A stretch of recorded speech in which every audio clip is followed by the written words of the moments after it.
Welcome back, folks. It's the Ballistic Strength Radio podcast. I'm your host, Solomon Macy's, the coach and owner of the Nanaimo Kettlebell Club, run out of my gym, my company, Ballistic Strength Nanaimo, here in the coastal town of Nanaimo, British Columbia, Canada. What's the population here?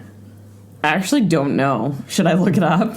Well, it was similar to another place that we know, because we always compare it, don't we? Isn't it I always compare it to Belleville. Isn't it like St. Thomas size? Oh, okay, yeah, it's probably 80,000, I think.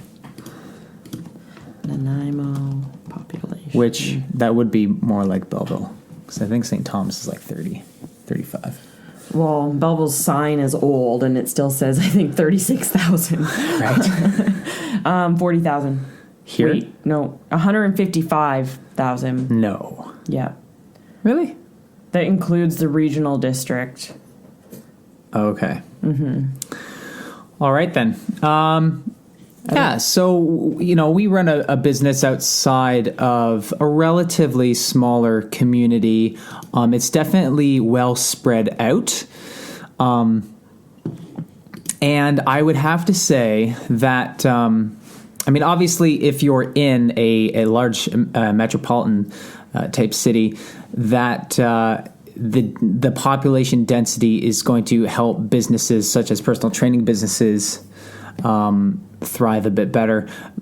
And I would say that on top of that, in British Columbia in general, I would have to say, partially, my own observances and also, kind of what other people's feelings tend to be on it, is that, we live in a community where they're very into outdoor recreation. And I guess you could say that maybe kind of affects, how many clients that we pull in. Because people out here, there's a lot of people who move out here to do stuff outdoors, and then a lot of the pastimes are outdoors. And the gym thing it fills the same space in your life, I guess. And I think that's where the trouble comes in, trying to get consistent repeat clients into our business out here. I would definitely agree. When you meet someone in Nanaimo, they usually tell you about how, because we're trainers, people want to tell us what they do physically. So usually they tell us how they either run or they ride. So that is a big thing. The other thing is hiking. So the other thing to consider is the amount of time. Like, people don't hike for a short period of time. They don't run or cycle for a short period of time. The majority of them are doing a long distance. So if they're going to dedicate 3 or 4 hours in a day to a training session, if they're a marathoner or a triathlete, or if they're just going for a good hike, they don't want to be spending that time in the gym, and that's kind of where it can be challenging. The nice thing is, though, a lot of them understand cross-training, and a lot of them also hate the rain. So if they're not someone who's willing to venture out in the rain and do their training, they might consider coming into the gym to complement their training or to still get a workout in without having to go out into the rain. I feel like long-distance sports are more popular out here. Yeah, definitely. That could just be me, my perception of it. But I'll tell you, if I was a long-distance athlete, the last place I would move is British Columbia, because everything's hilly. Everything's hilly. A lot of up and down, a lot of windiness, and but I think that the trade-off with that is that you get some awesome scenery. So. I think that can make the run easier. When we first moved here, I off and on since university have ran, but usually my distance is between like 5 and 8 kilometers. I'm not a long distance runner. But the very first day of school, Sully was going to ride his bike to school, and I was going to run alongside him. Well, we didn't realize how many hills are in Nanaimo, and that we would just pretty much be going uphill if you're going to the university. We made it halfway, and Sully looked at me and was like, go home, because I was just dying trying to run up this hill. He was having a hard enough time ride his bike for the first time, so it was a little bit of a change. I think my hamstrings were sore for the first month with all the running I got in here. But anywho, yeah, I suppose we should get to our point, our topic. Yeah, sure, why not?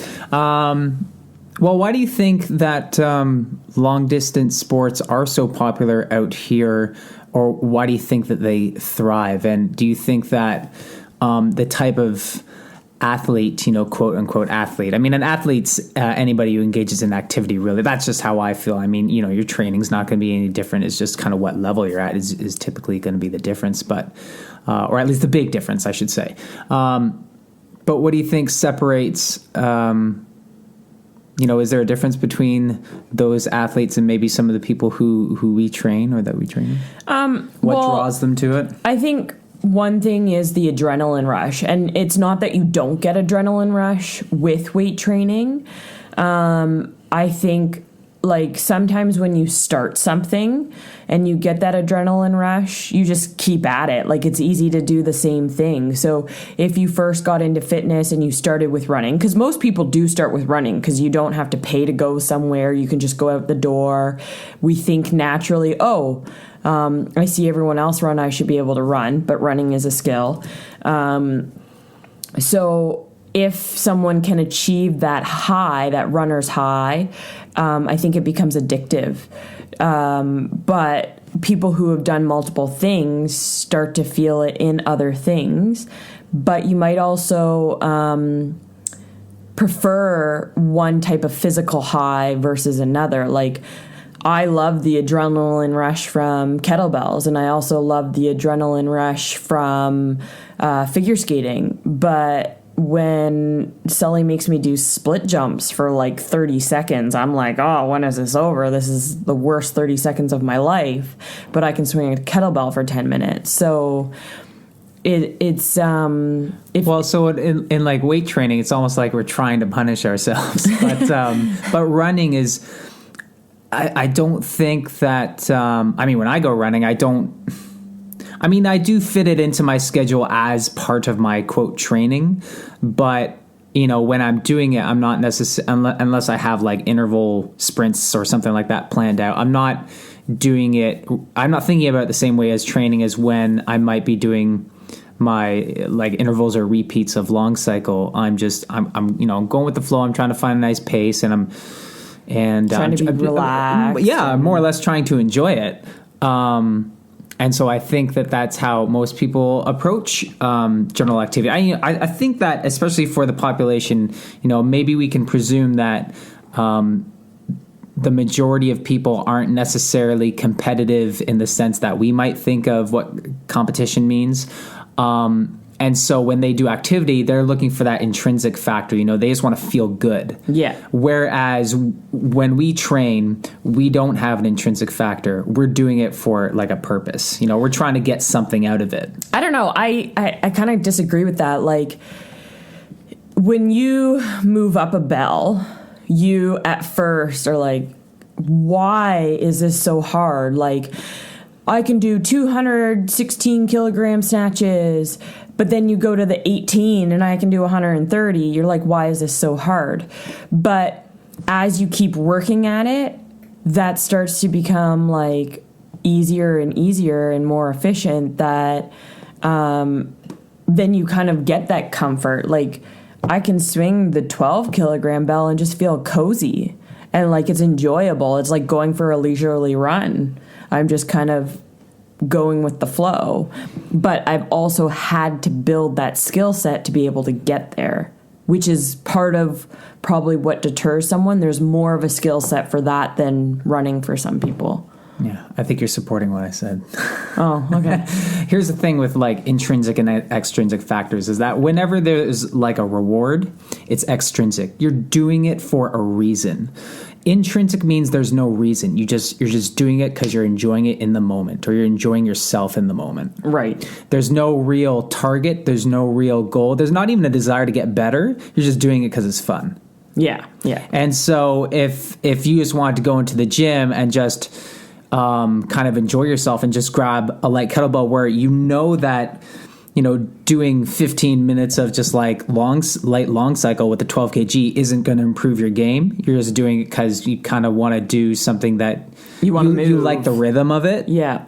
And whatnot, then that would be more intrinsic. Of course, if you're doing it for the purpose of burning calories, then again, it would not be intrinsic anymore. Right. But I would have to say that if it's part of your normal routine that, you're trying to do things like maintain your weight or maintain your fitness and it's ultimately just a normal part of your routine, I think it can be intrinsic in that sense if you're just going to go in there and grab the 12 and that you're just going in there to enjoy yourself, but at the same time, it's still filling that piece in your life. Do you think that now I think I love when people go out and do things on their own and do outdoor recreation and stuff like that. We love it. We always comment about how we don't do it enough. Yeah, we don't do it enough. We really don't. We don't. So that's why I don't try to push the training so much if they have something that they do on their own that they enjoy. And I always try to promote people doing the things that they enjoy as kind of like the bulk or at least the mainstay of their regular activity. I think I just lost my train of thought. You don't force people to do training if they like to do outdoors. I mean, if I feel like they need it, then I'm going to encourage them to do it. Well, and we've also had the discussions of like less mileage to wear and tear your joints and then do strength training. And you can do HIIT training and you can see improvements in your overall performance. Like, I repetitively have said to Sully, we don't spend the entire hour and a half just doing kettlebells. He makes us do various kinds of accessory work. We probably spend more time on accessory work than we do on kettlebells. But because of that, I know I've gotten stronger and my cardio has gotten better. Sometimes when I go into a competition, it blows my mind how good I feel. But it's because of the way he's done his accessory work and his programming that makes it feel so easy. Like I'm ready for it. And I don't even realize I'm there, which is super nice. So the same thing goes for running. If someone thinks that they need to put in 10K every single day, why don't we cut that back a little bit and do some complementary work and then save your back, your hips, and your knees and see what kind of happens there. Yeah, it's. I think it's a real oversight too.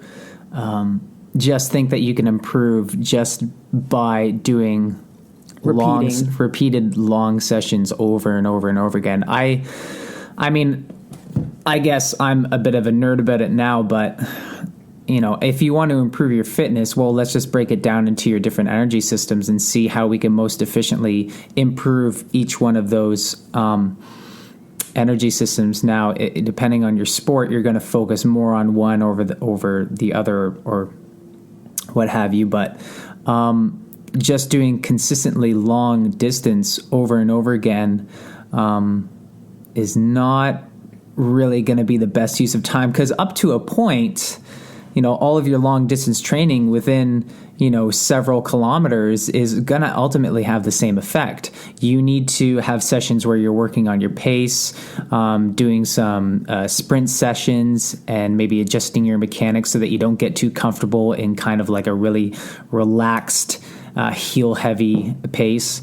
You need to kind of take that global perspective about it and try to improve those different parameters, because they do all support each other. There's that crossover effect that we talk about with cross training in general. You try to improve one parameter to have a carryover onto another parameter. So I do see that as a weakness in a lot of running programs, but obviously the evolution of that kind of thing has definitely I think probably reached its zenith in terms of good programming for running. But I doubt that everyone's really following or being following a really good program or being coached by someone who kind of knows how to adjust for them, and they're just kind of following a basic template, which is good in the beginning. But as with anything, if you're interested in kind of taking yourself to the next level, that you start to make some more minor adjustments and really pay attention to the feedback. And by that, I mean, what are your results telling you? And then how do you make improvements based on those results? With kettlebells, it's not always about the mileage. Sometimes it's about the more qualitative aspects. So for me, specifically with the 28 kg bell, my biggest weakness is my shoulder gets tired from supporting that weight overhead because I'm not used to having that particular weight overhead for prolonged periods of time. So I have no problem with the grip or swinging it. It's just that holding it overhead gets uncomfortable after a couple minutes. So I work on that stability and just greasing the groove of getting the 28 kg overhead more often so that I feel more comfortable and stabilized under that bell. So stability with me, with that in the 28 kg snatch is my biggest focus for improvement there. If I do that, then I'm good. But someone else, their cardio might be what's limiting them, right? Especially with beginners. It can kind of go both ways, but provided that their technique is decent, if someone's swinging around the 8 kg or the 12 kg, stability is probably not their problem. It's just not really heavy enough to have that big of an impact on their stability in like that systemic sense. And that's really how we should think about stabilities in a systemic sense. It's probably going to be their cardio. And obviously a good indication of that is how heavy are they breathing in the warm-up, right? So those are the parameters that I would focus on with that individual versus another. Everyone can start off on the same template, but then you need to address those specific kind of issues. So we're going to talk about the in-house? Yeah. So as a business owner, but I guess specifically as a gym owner and someone who runs a sports club, there is a necessity to constantly find ways to, figure out ways to motivate your club members and also reward them. But I think that whole idea of reward, that can come in different ways, right? So I think that the best way probably that's going to help them out as well as you is rewarding them with their own, realization of what they're capable of and their success at doing that. And so with the in-houses, because it's, a laid back experience, I think it's very conducive to that. So what is the in-house? Well, the in-house is just a mock competition that we hold at our gym. And it just allows our lifters to lift in a competition format with the essentials, but not necessarily the strict and rigid enforcement of all of the rules and other parameters. Learning the ropes. Like they get to experience having a judge in front of them, having someone physically counting. Because the way we train, we don't count in training. We might count if Sully sets reps up, but beyond that, we're doing more time. We're not really paying attention to how many reps we're doing. So here's a time set. Here you've also got the atmosphere of people watching. Usually when we're trained, everyone's moving together. So you're creating that atmosphere that if that person were to go into competition, these are the things that would happen. And it's good to, from a psychological aspect of an athlete, mentally prepare. If you know what you're going into, you're going to succeed because you can visualize and be confident. Okay, I know what it's going to be. This is what's going to happen. This is what I need to do, and you're good. So it's also teaching the clients, like, I need to remember to pack my guards and I need to pack water.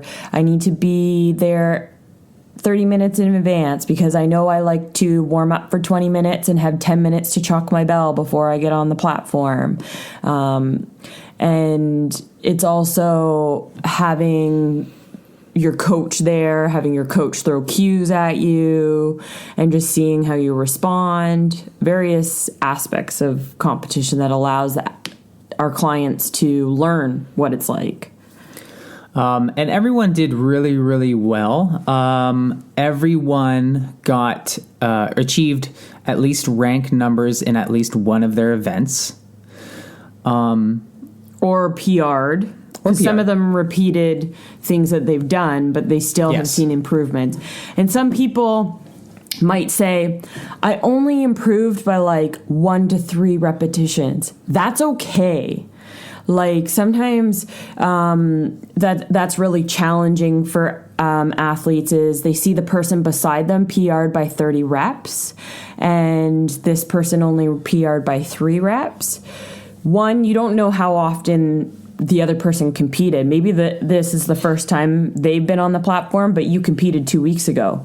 The difference between the last time you did the event is going to make a difference on how much improvement you have. But also,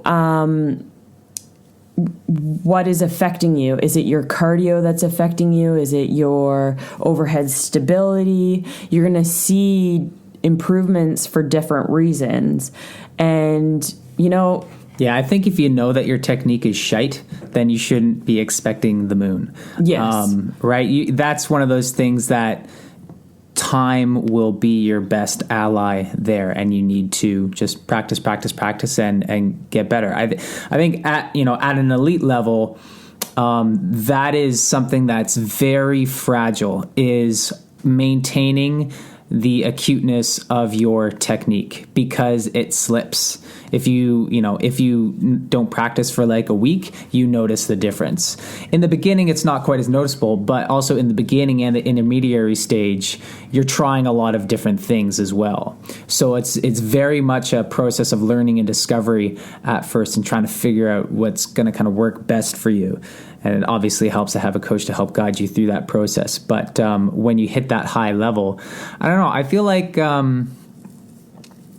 it's really easy to doubt yourself even at the high level, because definitely, especially if you have that setback, right? Now, if you know it's because you haven't been training as consistently as you have in competitions past, then obviously that's going to be the first thing that you look at.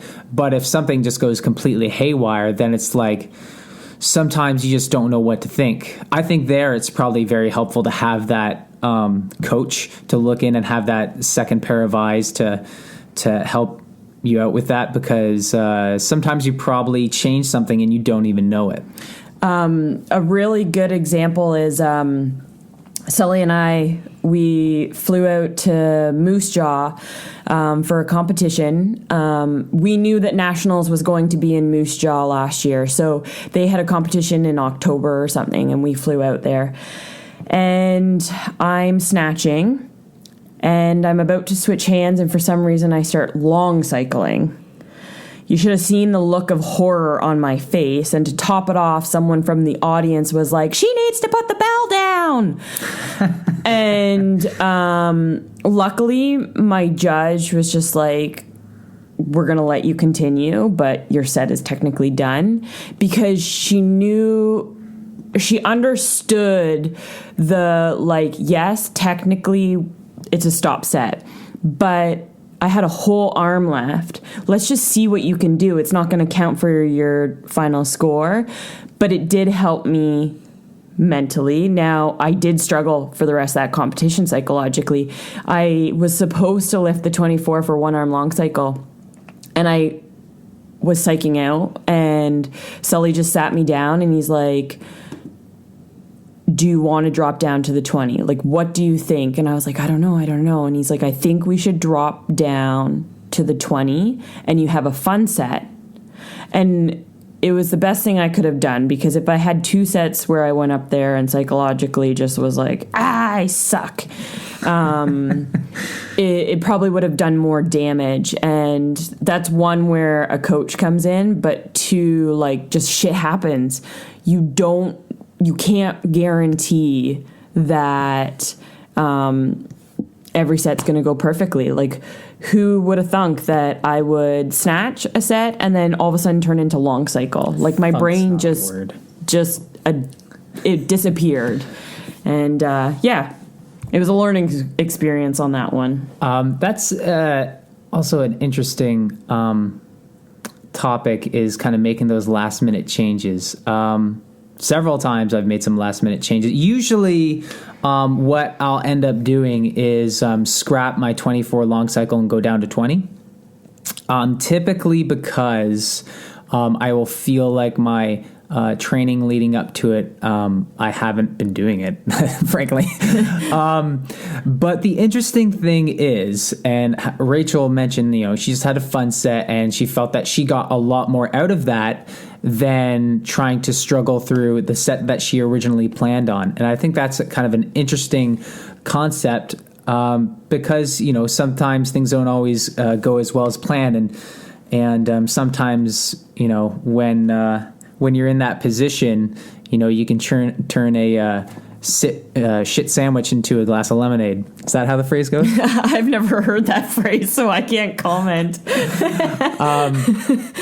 So there were times that if I went up to do 24 kilogram long cycle, I probably would have fell far below my expectations, probably somewhere like 50 to 60 repetitions, which for me, I'm just not happy with. Because also, if I have to set it down at 50 to 60 repetitions, I'm probably not even making it to the end of the 10 minutes, and it probably just feels like crap all the way through. But if I feel good, then there's no reason I shouldn't be hitting about 70. My best in competition was 79. That was in Seattle, and that felt like a really good set. Now, what I've noticed, though, is that when I have dropped down, and making that decision is not always an easy one, and sometimes you feel a little bit of guilt, a little bit of shame, a little bit of doubt. And as an athlete, you're going to be your hardest critic, and it's not a super great feeling at the time. However, when I dropped down to 20s in Seattle for the Northwest Kettlebell competition, IKFF, I did. It was like somewhere between 95 to 99 reps with the 20s. It was one of the best sets that I ever had, and I think that might. Now I know that in September last year for our grip strength competition, I did the 20s as well, and I hit over 90 with that. I think I got like 96 or 95 or something. And that may have been the first time that I did over 90 with the 20s. I haven't really done many long sets with the 20s once I moved to the 24s. So that was just like, wow, that was really awesome. And so I think my set in Seattle came after that with the 20s, where I got over 90 again. And I decided on that day that I would drop down. At grip strength, I knew I was just going to do the 20s because we had too much going on. And I committed to doing the 28 to lift beside Todd because he was doing his 28 kg snatch. I was like, well, I can't let him lift 28 by himself. And that was completely on a lark, and that was by far my best set. And it did have a lot to do with Todd lifting beside me. Yeah. So this at our in-house, I could have done the 24s, but, looking back, I did not perform the way I wanted to initially in February at Jody Boat's competition. I returned to my biathlon roots and tried 24 kg. My jerk set, it was not great. I think I did like 39. Even in Dublin in 2015, I did better than that. It felt a lot worse. But I have some issues in the overhead with jerk. There's the constant stretching on my shoulders. I can't reset it. With the clean and long cycle, I can reset everything and reposition, and I can keep going. So jerk is really hard for me. So I did jerk, I did snatch, and then I jumped in on long cycle at the end, and I did something like 50 or something like that. And so I was not feeling great about that competition. And then our last one that we went to, the OKC, that one did not feel great either. And I set him down early, right? Yeah. Yeah, I set him down early. I did like 62 or 61 or something. And I was definitely not happy with that. And I did feel kind of embarrassed. So leading into the in-house, I didn't want to do that. And I knew that I had some practice to get in to feel better under the 24s. So I dropped the 24s. I went with 20s. And that set felt like, going into that, I was already tired from doing that 24 kg snatch. And I was like, I don't know how my biceps are going to hold out, because sometimes that's a factor for my long cycles. Is at the end of the set, my biceps start to really get fatigued. And that just goes to show how crappy my cleans are. But it was awesome. And I did like 96. Yeah, I don't know what your number was. It was something like 96. And it just felt really, really good. And I was really happy with that. And I knew that, I may not be where I want to be with the 24s, but I'm as high as I've ever been with the 20s historically. So that has been helping me out. And I kind of just want to really work the 20s right now, just because of how good that felt. So coming back around to, I'll stop talking about me for a second. And come back around to that in-house. We're always trying to figure out ways to reward our clients and give them motivation. And originally I had planned to do in-houses every 4 months, but it just kind of seemed a bit long, even for me, because we still go to the competitions and stuff. That's the challenge, is like some of our athletes do compete. The majority of our athletes don't compete and travel. Like if there's one in Victoria, well, there will be one at Carissa's in October. Probably will have a little bit more of numbers, but for people to go over to Vancouver or Seattle, depending on their situation, whether they have kids or whatever, work, they can or cannot go. So having something local for those people who can't make it out to those is super important. We want to involve them just as much. So we want to have something for those clients. It's also... we need to kind of build the local awareness of kettlebells and build up our kettlebell community. And this is one way to do it, because people can come watch.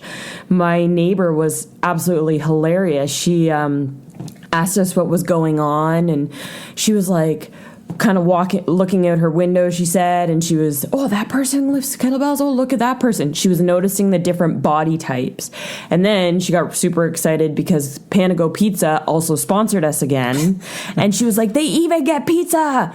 So I was like, see, you should have actually came into the gym and watched. Isn't that like the classic kind of cliche sports team celebration? Pizza party. Yeah. But like, huge shout out to Panago, because the Panago location North. In the north, they are huge supporters of us. So we are huge supporters of them. So if you're buying pizza and you're in Nanaimo, go to the north end and get it from Panago Pizza. It's really good pizza. It is. Okay, so trying to figure out these things for motivation. Now, obviously, people are going to be different, and we're always trying to kind of nudge those forward, the ones who are a little more apprehensive, while at the same time trying to make sure that the ones who are a little bit more bold don't kind of overstep their own abilities. And I think the in-houses are a good way of addressing those things, because there are certain things that you can get away with in training with the shorter sets that don't become as apparent when you do, or that become, issues that become more apparent when you do the longer sets where you're only allowed one hand switch and et cetera, et cetera. Mm-hmm. And obviously we don't, try to let people get in the habit of comparing themselves to others. But every now and then you do have to compare yourself to others, because it gives you perspective. It lets you know where you sit. Like, am I a competitive person? Like, competitive as in, do my numbers compete with what's out there? At the very least, it gives you an idea of where the ceiling is, yes. Right? I think about all those times when, I heard Louis Simmons talking about the numbers in his gym kind of increasing. It took, no one had an 800-pound squat until one guy finally did his 800-pound squat. And then, a month later, they had like 4 guys with an 800-pound squat type thing. When you see what people are capable of, that helps you to move forward, or it helps you to kind of maybe summon up some motivation or effort that maybe you weren't previously allowing yourself to do. Does that make sense? Yeah. Well, because I could imagine it being, sometimes it's a case of you're literally just not trying as hard as you could be in practice. And then once you see like one thing is you're capable of doing that, then you try to push a little bit harder and you want to catch up. Yeah. Because you definitely don't want to fall behind. I think at the very least, people don't want to fall behind. Maybe they don't want to be at the head of the pack, but they don't want to fall behind. I think that's something that's pretty universal. Yeah. Like one thing I noticed, okay, so we competed in Ireland, Dublin, 2015. And there was a bunch of us girls who competed with the 16.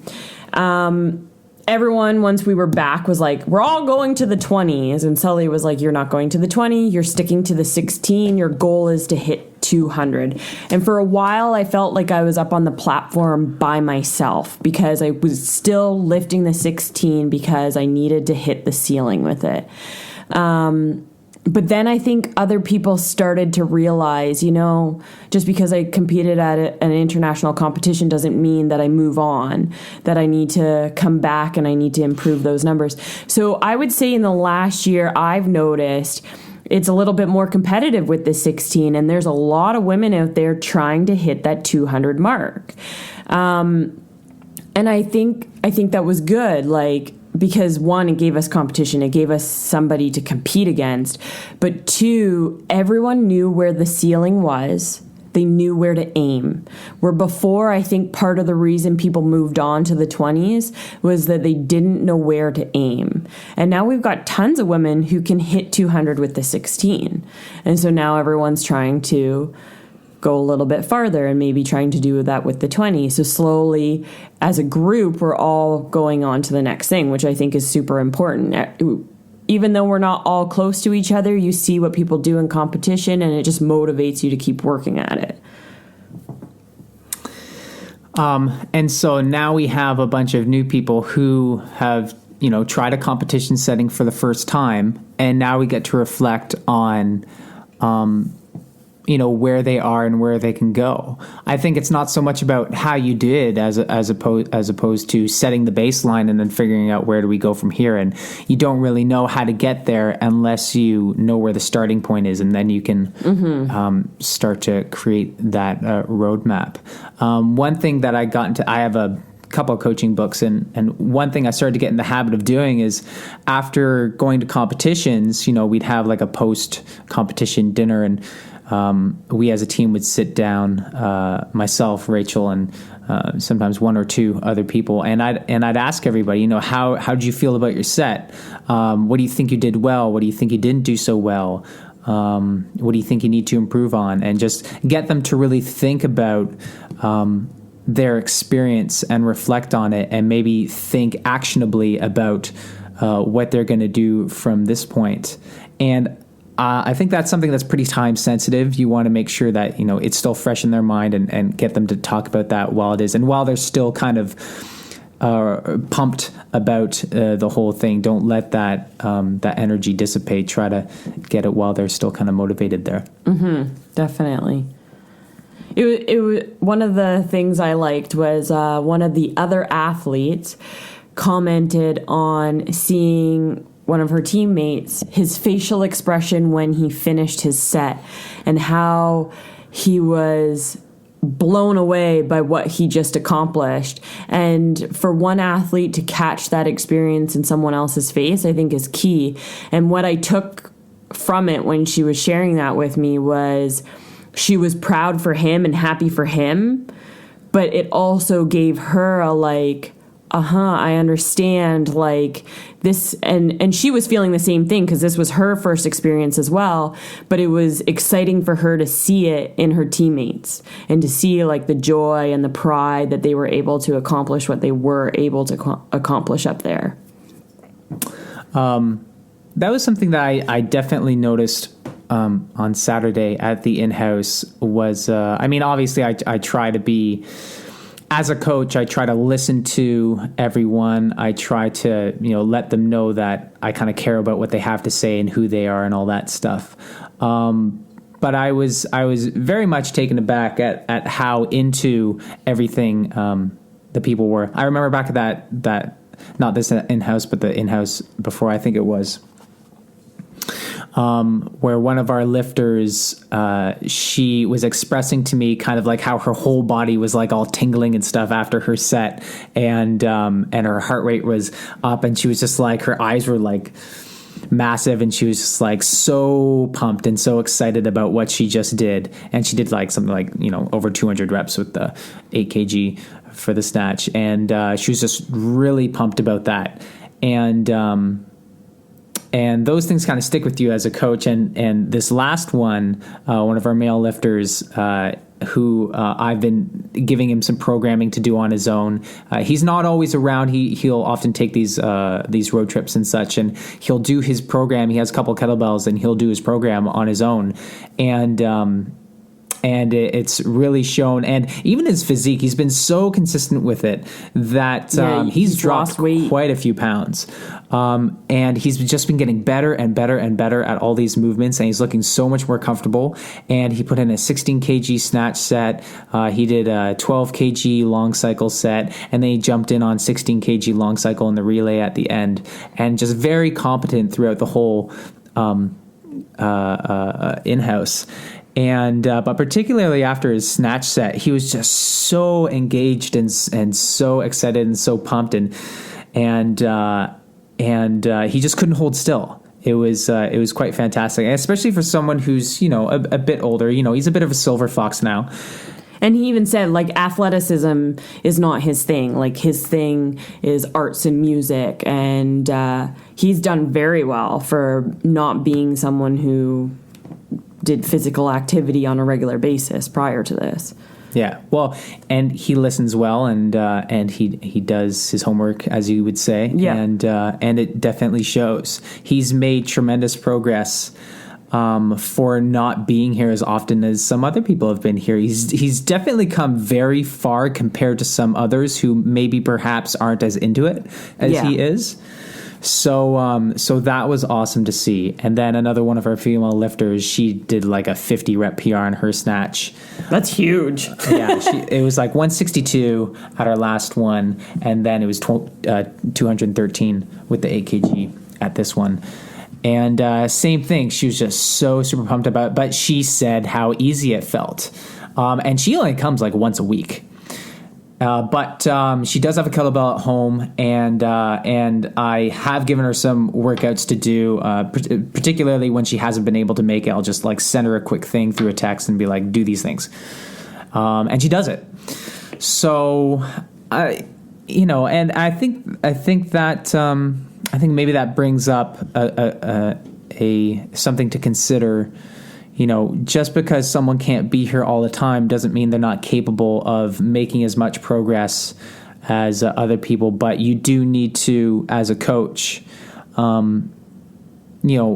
extend that helping hand and help give them those resources. Because maybe it's not that they don't want to be there or make those improvements. Sometimes they just can't. They don't have the time or don't have the resources or whatnot, but people are capable of some amazing things if you just give them a little bit of help there. Yeah. So I think that there are some now. Okay, before I get into some other things, so what else did we do at the in-house? So, well, we had food and stuff for people. So we had like popcorn on the judges' table, and Panago brought us pizza, but Sully is an amazing cook. I do not cook. I am incapable in the kitchen. But he had protein muffins with protein icing, and we had hummus and veggies and tuna and crackers, and there was a bowl of fruit, and there was water out there. I think that was everything. Yeah. But yeah, we also we partially do it to say thank you to our clients. Like, we would not be successful without them. And like they think they're successful because of us. It goes both ways.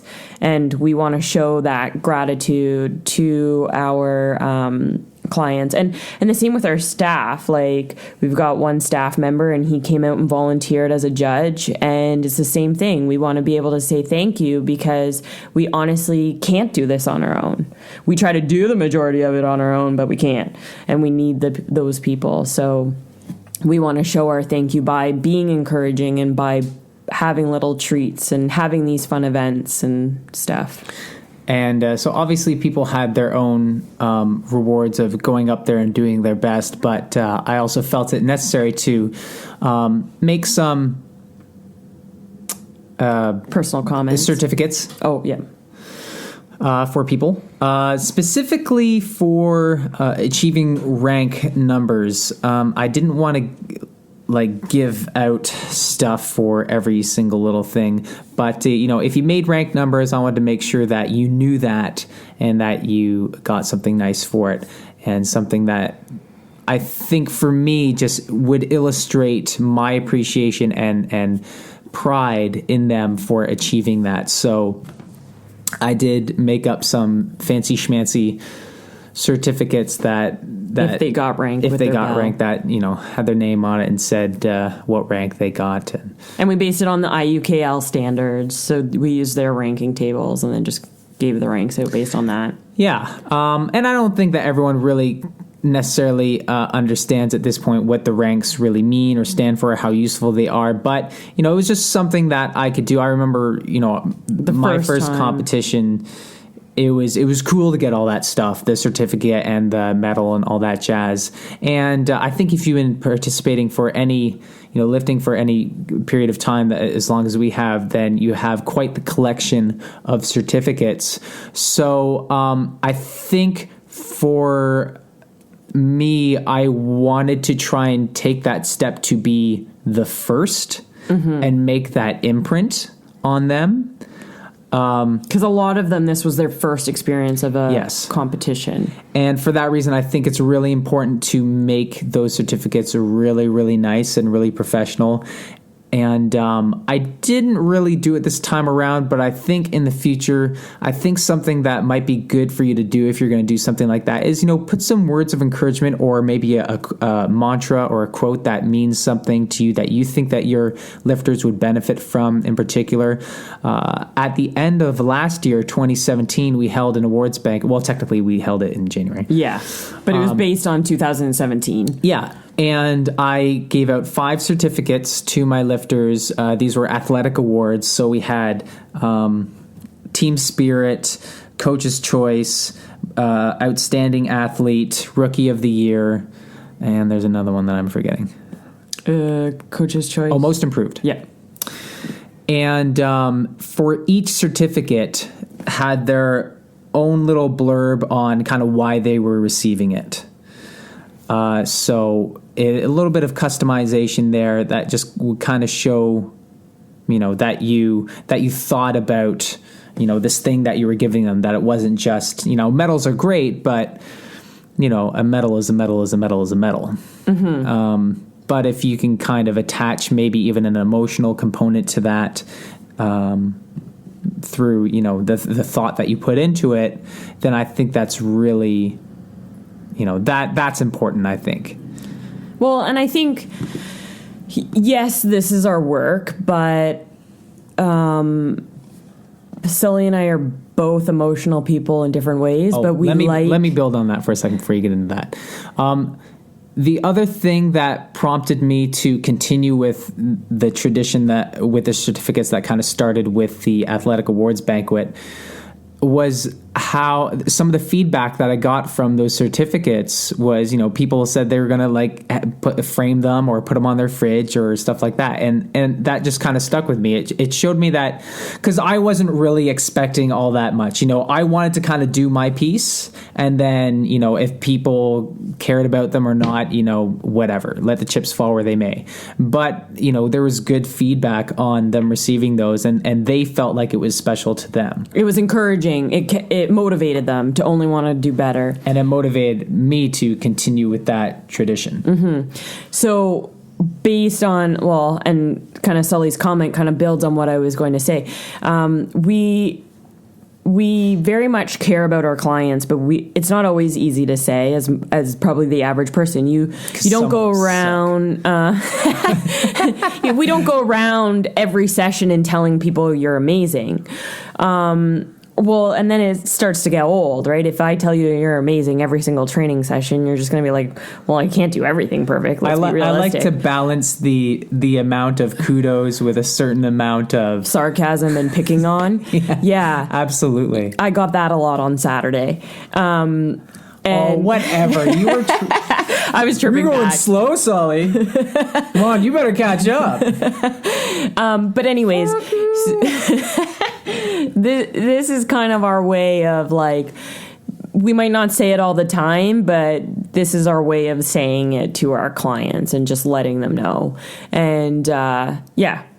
Was that your idea to have everyone clap and like, when I walked in?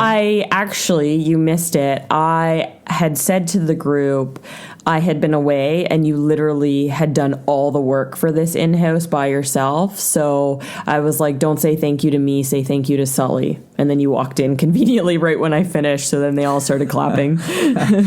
Yeah, and I'm sure my expression was gold. I was like, okay, shut up so I can start talking again. He doesn't take compliments very well. So we did the certificates, which were like a pain in the ass to print out. Just because they were time consuming. Well, I wasn't entirely sure how much I wanted to kind of finalize in the computer before printing them. That's kind of why I left that to be printed on the day. But my suggestion is to make sure that you have them all printed out and ready to go. Well, in like when we ran our competition, we did. We just didn't this time. Yeah. I think, or because you wanted to only print how many you needed, I would say like print X number, and then while you're filling those out, the rest can print the remaining that you need. Yeah, that would have been good. But yeah, so that took a while. Yeah, but people got to know each other. People hung around. They ate pizza. They chatted. They shared kettlebell stories. Like, I kind of interrupted a few times as I walked through the crowd. But it was good. People were getting to know each other. And that's a huge thing about kettlebell sport. It is hugely built on community and people supporting each other. So it was great that that's how they were all hanging out and stuff. And it's not unusual to have like a post-competition dinner that's arranged by the organizers, but sometimes that can be a little bit intimidating to, it's like that idea of, going to a party and you don't know anyone there and then you decide not to go type thing. So, reflecting now back on it, since you just mentioned that whole thing about people getting to know each other, I think it's not a bad idea if you're going to run an in-house to specifically set it up so that you can create a scenario where people kind of almost have to engage with each other. So basically, when I came back in, I was like, okay, we got some food out there and stuff. I just got to print off everyone's certificates, so you guys have time to schmooze and eat while I do that. And I was hoping it was only going to take half an hour, but I think it took almost an hour to get everyone's printed out. Which is, again, a pain in the butt. But, yeah, it was very valuable in getting people to get to know each other. But I think what I liked more about that, personally, is the fact that people from our club got to know the people who came in from out of town. Yeah, that too. Because a lot of the people, not all of our clients cross paths, but, for the most part, they already all know each other. They don't know each other, amazingly well. But it was nice that, they got to see people who, aren't even from here lift, but then also get to talk about them. And the fact, and I expressed this to both Rod and Pat and Dave, who came down from Victoria, or I guess I should technically say came up from Victoria. The fact that they're as experienced as they are, I think is really good for our clients. And coming back around to that idea of, seeing what's possible by seeing someone else do it first. That was another thing that I expressed I felt was really important. The fact that they came and you could hear it in the crowd. Like when Pat was up there lifting the double 14s, and she was total Terminator mode. That was really inspiring to some people, and you could hear it in the crowd. Yeah. Oh, definitely. Like, for a lot of our women, like, I think, after the last time we did something, we had more double bells happening because of that. Like, or because they went and watched the OKC meet or participated at the OKC meet, and they're like, you know what? I want to try double bells. So it kind of mixed it up a little bit. Some of our lifters still love single arm. I'm one of them. But seeing other people do different things is helping the clients kind of choose where they want to go, because you don't have to do single bells because I like single bells. Do what you want. I can lift a single bell beside you while you do doubles. So it's encouraging for our clients to see what other lifters are doing and not just base it on what Sully and I do. When we look at some of the different types of rewards that you can offer your clients, we can break those down in 3 categories. Things like tangible rewards, so things like trophies, medals, ribbons, decals, or decals, athletic letters, apparel. And then there's things like people rewards, so there's the more social aspect, things like praise, smiles, high expressions fives, of approval, pats on the back. Also publicity, which is not something we'll get into today, but I think probably deserves its own conversation, and just general expressions of interest. And I think that comes with like getting to know some of the other lifters. Activity rewards.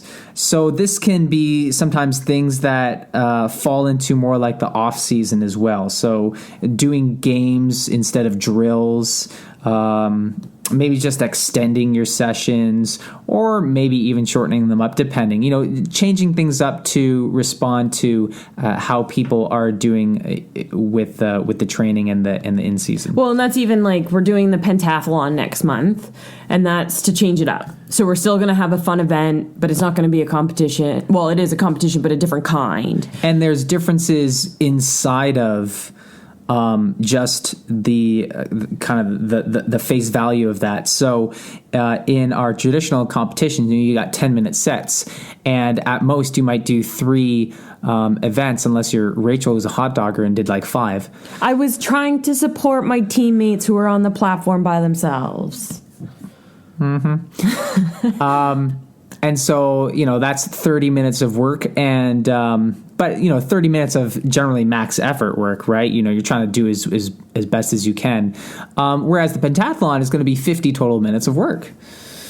So, no, it's 6. I guess it's 25 minutes of work, and then it's like another 30 minutes of rest. Yeah, because you're alternating. Yeah. So, but the format in and of itself is going to be a lot different, but we're also getting more strength-oriented movements instead of strictly the quick lifts, the ballistic lifts.